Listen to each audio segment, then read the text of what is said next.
number of years ago, I was traveling west from Lewistown, Montana, toward Columbia Falls, way out there in that ranching country. Yeah, way out there in the middle of nowhere. And I was passing by this ranch, and this couple had come out of a pasture, had driven their pickup truck out of a pasture, and the old rancher was out closing the wire gate.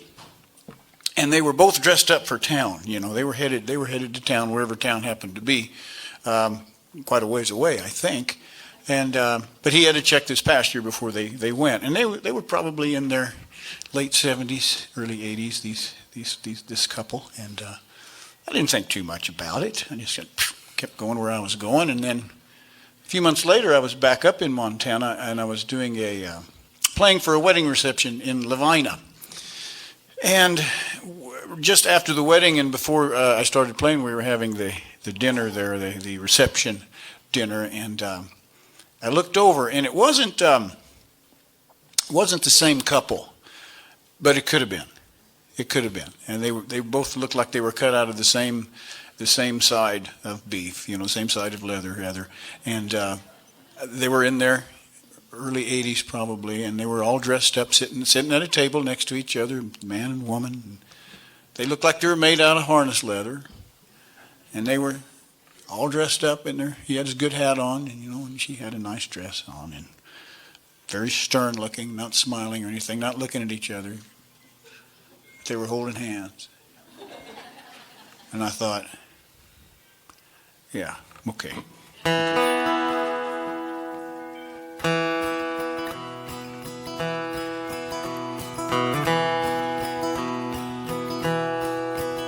Well, you're an ornery old woman and hard as an ironwood tree. You never open your mouth except to criticize me. But you worked like a mule for 43 years, driving the baler and greasing the gears, and you know every inch of these mountains. And I'll never please you, I give up a long time ago. How we managed to hold on, I'll never know. Through winters and droughts and everything else, you never gave a single thought to yourself, and you always were the one damn thing I could count on. And I ain't got the words for what I'm trying to say.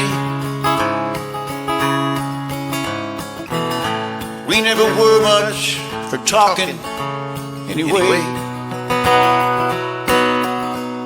But we're joined at the hip, and there's no place that I'd rather be than standing right here with you, standing by me.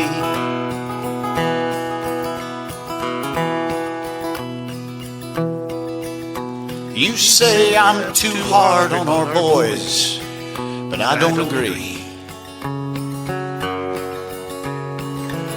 I'm not as hard on them as life's gonna be. You harp on me that I don't like change, but soon enough they'll take over the reins, and if they ain't ready, this place will sink like a stone. And sometimes you make me so mad I can't sit down. That's when I climb in my truck and head off towards town, and I argue with you, though you ain't even there, venting my spleen in the open air. Then pretty soon I turn around and drive back home, and I ain't got the words for what I'm trying to say. We never were much for talking anyway. We're joined at the hip, and there's no place that I'd rather be than standing right here with you, standing by me.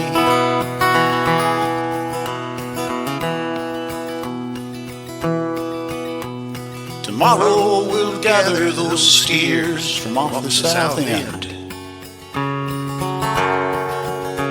They've grazed it all down, and it's time that we brought them in. Now supper's long over, and you're sitting there, falling asleep in that old leather chair. You never could stay up late at all.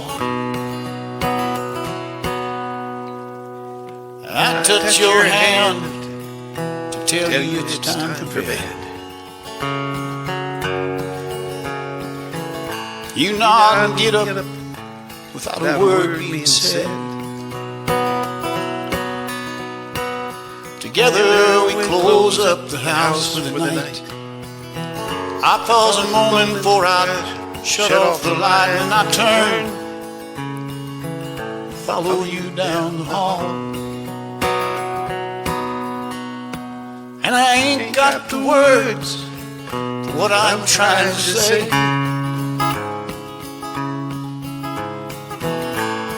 We never were much for talking anyway. But we're joined at the hip, and there's no place that I'd rather be than standing right here with you, standing by me. Standing right here with you, standing by me.